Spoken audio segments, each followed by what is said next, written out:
दूर दराज पहाड़ों के बीच बसा एक सुंदर सा गांव किशनगढ़। इस गांव में एक ईमानदार और मेहनती लकड़हारा माधव अपनी पत्नी सुमित्रा और छोटी बेटी रूपाली के साथ रहता था। उनका जीवन बहुत साधारण था। माधव हर दिन जंगल से लकड़ियां काटता और उन्हें बाजार में बेचकर अपने परिवार का गुजारा करता था।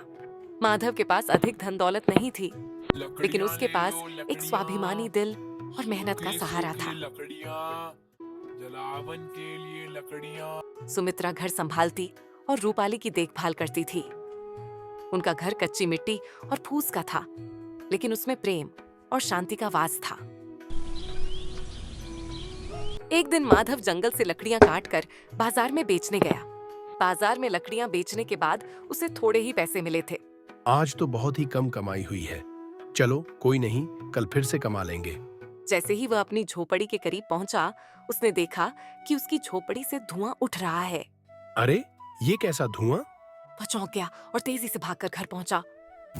अरे ये क्या हो गया? कोई तो हमारी मदद करो, कोई तो आओ, कोई तो बचाओ। सुमित्रा और रूपाली बाहर खड़ी रो रही थीं। माधव ने परेशान होकर पूछा, सुमित्रा, ये क्या हुआ? तुम दोनों ठीक हो ना? माधव, चूल्हे से निकली चिंगारी ने आग पकड़ ली। हमारी पूरी झोपड़ी जलकर राख हो गई है। पिताजी, अब हम कहाँ रहेंगे? भगवान का शुक्र है कि तुम दोनों सुरक्षित हो। झोपड़ी फिर से बन जाएगी, लेकिन तुम्हारी जगह कोई चीज नहीं ले सकती। हमें भरोसा रखना होगा। चलो अब यहाँ से चलें। उस रात मौसम और भी खराब हो गया। आसमान में बादल छा गए और मूसलाधार बारिश होने लगी। माधव, सुमित्रा और रूपाली बारिश में भीगते हुए गांव के मंदिर के पास चले गए। पिताजी, मुझे बहुत डर लग रही है। क्या हमारे पास रहने की कोई जगह नहीं है? बेटी, यह रात भले ही कठिन हो, लेकिन सुबह जरूर नई उम्मीद लेकर आएगी। माधव, हमारे पास ना घर है ना पैसे। क्या हम इस कठिनाई से उबर पाएंगे? हमारी झोपड़ी बन पाएगी? सुमित्रा, हमारी मेहनत और ईमानदारी ही हमारी सबसे बड़ी पूंजी है। हम जरूर इस मुश्किल को पार करेंगे। अगली सुबह माधव ने सोचा, लाला के पास जाकर उधार लेता हूँ।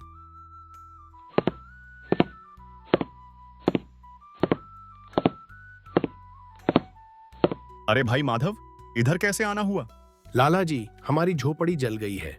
मुझे कुछ रुपए उधार दे दो, जिससे मैं नई झोपड़ी बना सकूं। उधार तो मैं तुझे दे दूंगा, पर ये बता, तेरे पास कुछ गिरवी रखने को है? वो तो नहीं है लाला जी, पर आप मुझ पर विश्वास रखें। मैं धीरे धीरे आपका उधार चुका दूंगा। ना भाई, मैं बिना गिरवी के उधार नहीं देता। ठीक है लाला जी।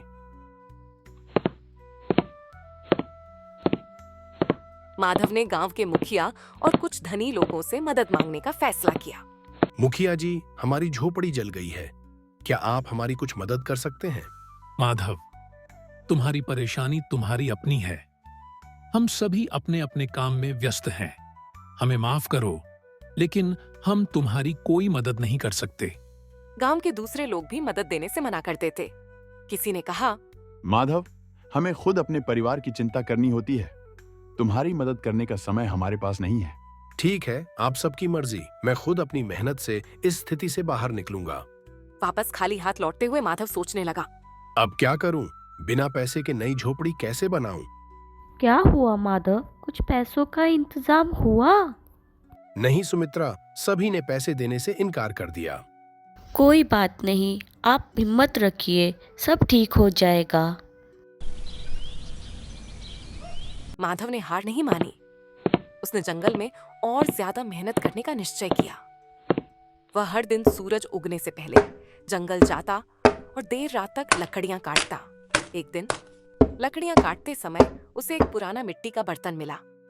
उसने उत्सुकता से बर्तन खोला तो उसकी आंखें चमक उठीं। बर्तन में सोने के सिक्के भरे हुए थे।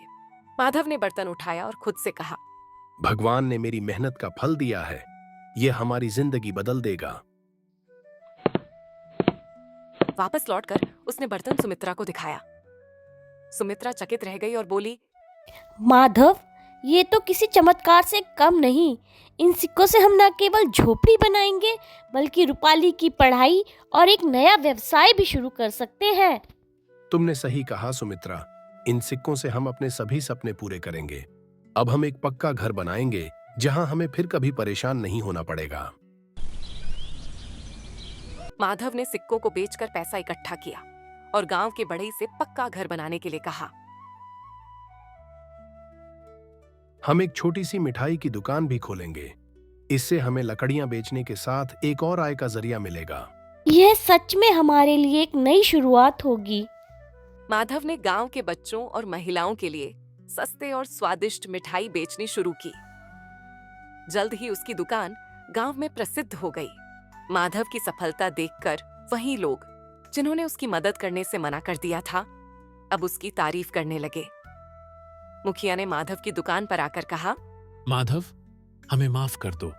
हमने तुम्हारी मदद नहीं की, लेकिन तुमने मेहनत और लगन से हमें सिखा दिया कि कोई भी मुश्किल बड़ी नहीं होती। मुखिया जी, हर कोई सीख सकता है। मुश्किलें हमें मजबूत बनाती हैं। भगवान का भरोसा और मेहनत हमें किसी भी स्थिति से बाहर निकाल सकते हैं। माधव का परिवार अब सुखी और समृद्ध जीवन जी रहा था। रूपाली अच्छे स्कूल में पढ़ने लगी और सुमित्रा मिठाई की दुकान संभालने में माधव की मदद करती थी। पिताजी, क्या हम अब हमेशा ऐसे ही खुश रहेंगे? बेटी, जब तक हम मेहनत और ईमानदारी से जीते रहेंगे, भगवान हमेशा हमारी मदद करेंगे। ये कहानी हमें सिखाती है कि मेहनत, ईमानदारी और दृढ़ निश्चय से जीवन की हर कठिनाई को पार किया जा सकता है। कठिन समय में हार मानने के बजाय हमें अपनी ताकत पर भरोसा करना चाहिए।